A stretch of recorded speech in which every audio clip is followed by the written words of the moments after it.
What's up guys, Sub-Zero here, back for another VOD review. We just got the B patch to patch 13.20, fixed the multicasters balancing issue, and buffed some other comps up. There's a lot of stuff I really want to try now, like Azir, which got buffed, Kai'Sa plus Fiora also got buffed. I really want to try that comp out as well. I wish they'd given some love to my boy Silco so I could play Sorks, because of course I'm a Sorks lover, but all good, all good. Maybe he's secretly OP and I just don't know. But yeah, all that being said, I think there are a ton of new comps that are actually playable this patch that were definitely not playable last patch. I watched Dish Soap play an Aphelios game. That comp still seems like it's absolute garbage, but let's watch this game. This is a Bandle Cafeteria game out of Dish Soap, out of whoever, ended up picking this, which means that we're going to have to play towards some kind of comp that can use a spat. I feel like the default might be Shurima spat for Dish Soap. I know Shurima is definitely a lot stronger. He ends up actually not holding the Nefiri there, which is pretty interesting. And then rolls his augment here, hits Challenger Heart, branching out, and Young Wild and Free are pretty mid augments in general. He does have a Challenger spat that he could slam here. Challenger spat plus Guard Breaker to potentially play into Challengers here. Young Wild and Free is also just like a really good generic option here. So interested to see what he ends up picking up here. And yeah, he does take the Challenger spat. Feels a little bit bad that he didn't end up picking up the Nefiri before, but yeah, we actually have only 2 real challengers in, and we have 4 challenger with both the spat and the +1. So it's going to be a challengers game. The Guard Breaker Slam, really solid item on Kai'Sa. I know Dish Soap actually is still like a really big hater on JG, Kai'Sa, or just like JG the item in general. I feel like this JG item does very well on Kai'Sa, so it'll be interesting to see if he ends up actually making it here. Like, I feel like the reason why Kai'Sa or JG as an item struggled so much last patch was not because it's a bad item. I mean, maybe it's a little bit of a bad item, but 1, because there's a lot of Bramblevest in the meta, and 2, because it was bugged on a lot of the really important carries, like Mordekaiser. I mean, Mordekaiser specifically, and then, on stuff like, like multicasters, you still saw people building JG in the, the previous patch, which only lasted a day, so I don't know if I can even really call that a real patch. But yeah, looks like we need a Challengers game so we can see Dish Soap test out this new and improved Challenger comp. Big change that they did to Fiora this patch. Most people weren't playing it yesterday because multicasters were just giga broken, but Fiora now doesn't become invulnerable while she's casting. She still drops aggro, so like if there's a Mordekaiser targeting her, he's not just going to keep bonking her, but it's not like she's invulnerable. So like if a Silco throws his ult down on the ground and she's casting inside of it, she's still going to be taking damage, which is a pretty big difference. They did give her damage reduction to compensate for that while she's ulting, so it's not like she's just like completely, a sitting duck while she's in her ult, but it should be a really big difference for this comp. So curious to see what ends up happening here. Just takes a rod off Carousel. It's 3-cost rod. It looked like he was angling bow there if he couldn't get the rod, which is pretty interesting. This rod, I would just angle for a JG personally. Also, he hits both the 1-cost challengers there. So we have 6 challenger on 5, which is pretty crazy. Still no upgrades, but I mean, if he fights generally weak boards, we might actually even be able to 5-streak with this board. But yeah, like this is one of the boards where I was kind of looking at this and I'm like, I'm a bit afraid of fighting this board. They have a Warwick too. They have infinite upgrades. Yeah, we're never winning this fight. Maybe if we high rolled some weaker opponents, we could actually 5-streak here. But yeah, if we ever fight this guy, edge.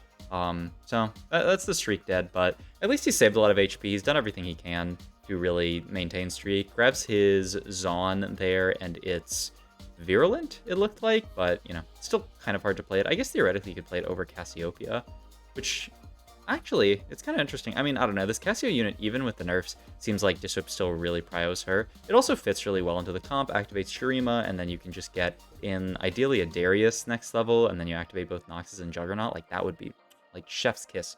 Perfect opener there. So, maybe that would be something. I know I talked about this last video, but as you can see, because Dish Soap put his Challenger units in his shop, or in his team builder, he now gets them highlighted in Chop, which is really nice, especially for boomers like me who do not have good APM. That'll help me do like roll downs when I'm like giga dizzy and like playing a new comp. Oh my god, that's a lot of gold. Yeah, you could, like, you do want the Quinn later for the comp, but I don't think it's worth holding now to like sack Econ. You can find Quinn later. It's not that big of a deal. So yeah, looks like he's just gonna play this board. He also gets the, he just got that 5-cost duplicator, right? He hasn't like had that forever, and I'm just like trolling. The 5-cost duplicator is going to help a lot with the level 7/level 8 if he like win streaks roll down. This game, he's probably going to have to roll on 7 because his board is not strong enough to carry him to 8. He has 0 upgrades so far. Like, actually, it's kind of amazing that he's 94 HP, but I guess that's just the power of playing an opener that makes sense with your items that you can slam. Like, being able to slam Challenger Spat and play towards Challengers is really, really nice for him. Gets the opportunity to take Dedication. I mean, this would allow you to play 8 Chal on 7, right? I feel like that might be quite good. The other option is just healing. Curious to see, let me... It's not really like carry like multiple units besides just pure Kaisa. Like Challenger, like more Aatrox or something like that. I'm just gonna play center though. Okay, so I think he's not completely convinced that like a Challenger is going to... One, he doesn't like have a good idea of where all these spats are gonna go. Like Challenger Spat is not one of the insane spats that's like really transformative. I feel like you tend to just put that on a secondary unit. You know, you put Challenger Spat onto like a Quinn. So I guess theoretically you go for like Challenger like Mordekaiser. I mean, ideally late game you do like Challenger Aatrox, Challenger Velvet, and then it gets really transformative, but you have to get there. Also, he naturals if you are there. That is not bad at all. I won't call it a high roll though, because I mean, to be honest, who's playing this Fiora unit, right? Dishop's probably Giga uncontested because definitely on the last patch, it felt like nobody was playing around this Fiora unit whatsoever. Everyone was just like, this unit absolutely stinks. So I think on this patch where she's been like potentially nerfed, I can definitely see this comp being very, very uncontested. So if it proves to be strong, I mean, this is an ideal spot for it. If it proves to be playable from this spot, it definitely seems like something that, you know, you could go for and be pretty uncontested in. I don't think this is going to be like a Giga broken comp this patch, but I guess we'll see how it ends up performing in this position here. So Dishop wants Sword off Carousel here. The idea behind this sword is that he can actually use like a ton of swords. Worst case, this sword ends up being like Gunblade or something. Ideally, it's just like BT for Fiora. But, you know, if he gets another sword, he can even go like GS for Kaisa. The only problem then is like what comes of this rod. I guess that rod's not going to be stuck on Kaisa. So, you know, you could go like GS and then JG or something like that. You'd have no like mana gen slash sort of attack speed item on Kaisa. You know, I feel like you want something like a Shojin on Kaisa usually. Or maybe like a static shiv that gives her like a little bit of mana so that she can actually like cast faster. But we'll see what he ends up going for. I feel like Kaisa itemization is very, very flexible as opposed to some units where, you know, like you're playing Silco, you know, like you want the blue buff and then you want like damage and items in addition to that. Stuff like Fiora, you know, like you need that healing item in the BT and then usually you want like a Titans. The second slot's flexible. Kaisa's like kind of whatever. You don't really need healing because she dashes away to safety a lot of the time. You don't really necessarily need mana gen because she gets the attack speed from Challenger. She's a very flexible carry and makes sense that we go for the sword here because we need it for Fiora and we can use it for a variety of Kaisa items. Even Shojin, which I think Dishop's a hater of Shojin still, but I think like I still think this item is solid on Kaisa. So it'll be interesting to see what his item prio looks like this game. So yeah, we get to level 7 here, 59 HP. Like I said, this has to be a roll on 7 game, just because our early game was not strong enough. If we had naturaled like Cassiopeia 2 and some other stuff 2-star, maybe we could have decided to sack and then just go fast 8, but that's not really something that we can afford here. So yeah, we are just going to roll it down here, click on all the units with the little crest on them. We are, of course, hard committed to challengers in this position. End up hitting Nasus here, and we have one Kaisa and one Fiora in this spot, so we can just pivot into this 6 challenger board. Normally you can't actually play this, but because he has the challenger +1, he can actually play this on 7. Normally you would have to, like if you wanted to play 6 chal, you'd have to cut the Nasus, but with the challenger +1, he can kind of do it all. And yeah, he does end up making that static shiv there. He does make the BT, and then he has to figure out what to do with these items here. I feel like both of these items were very straightforward slams. You need the BT for Fiora, and the static shiv for Kaisa. You don't have anything else to slam out of the tier, and the static shiv is really nice on her with the guard breaker because the static shiv will proc guard breaker. LDP looks really good in this comp as well, so I think that's a pretty straightforward take. Rolls once here, because he does actually have a lot of pairs in that spot, but now it's kind of interesting here. Like, what do you... How does rolling look for the rest of this stage? Because you only have one real pair in the Quinn. You don't even really need these little challengers that you're holding. I mean, theoretically, you could go like 9 and play both of them, but really the only way that you're going to play them is if you get another challenger spat. Like if you get a spatula off Carousel or something, then you can look to play 8 challenger. You could also maybe try to drop out of a challenger here, but I don't think there's anything you want to drop. You always want to play Fiora Kaisa. You always want to play Nefiri, I would say, in a spot like this. Warwick. Yeah, like those 4 are really straightforward. Oh my god, what a shop. Holy. Just rolls twice. Okay, so I guess that answers the question of what we're rolling for here. Rolls twice, it's Fiora 2, and then a Kaisa, which you can just use the 5-cost duplicator on. So I guess that answers my question. He wanted to roll it 4-3 there. I'm curious like, if he had rolled there and not hit, what he would have done, you know? Like, if he had rolled to 10, would he have just rolled to 10 next round? Like, obviously, it's very easy to figure out how much you need to roll when you just hit. When you don't hit, I would be very curious. But yeah, you can see the new Fiora, like, sort of untargetability, invulnerability happening there. I think, like, on previous patches, the Cho'Gath would have started walking to Kai'Sa, but because Fiora just drops aggro and then can get re-aggroed on, the Cho'Gath actually stays where the Fiora is, which is in some ways kind of a buff, or in some fights. It's definitely a nerf in some other fights. Ends up taking Giant Spell here. The idea behind Giant Spell here is that he really needs healing reduction versus the Cho'Gaths in this lobby versus that Rogues player. It's basically those. There's a Neela in the lobby as well, I believe. He really just wants healing reduction versus those players specifically. So pretty solid final item on Kai'Sa. JG would definitely be like more damage, but he really feels the need for healing reduction, and he's not going to get to it, you know, through Nasus or anything like that. He doesn't have the component for like a Sunfire. And also, like, Kai'Sa's not even a bad Morello's holder. She's pretty solid just because she ults so many targets. So pretty nice item slam here. He could have definitely gone for something else if he wanted to.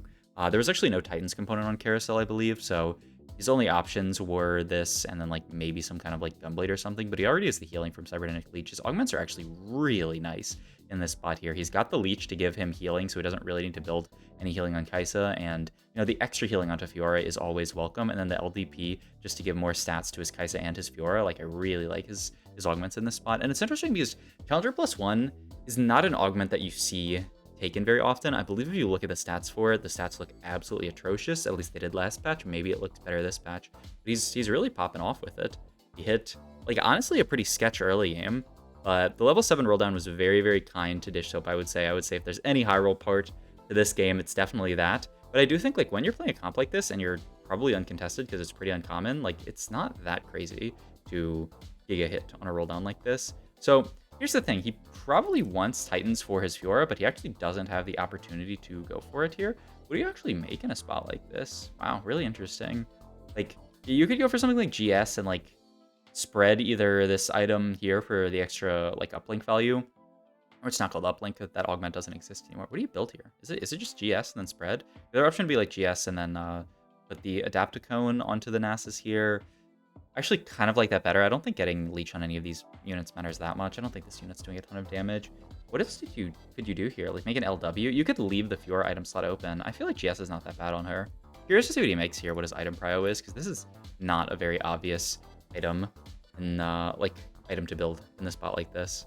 He does go for the GS, and is he gonna make? Yeah, he makes a Adaptocone. Okay, so I called it. Actually called that one. Pretty happy about that, I think. This was not the most straightforward item slam. There are a decent number of things that you could do there, but finishing the item on Nasus and not spreading and making the GS, I like, ooh.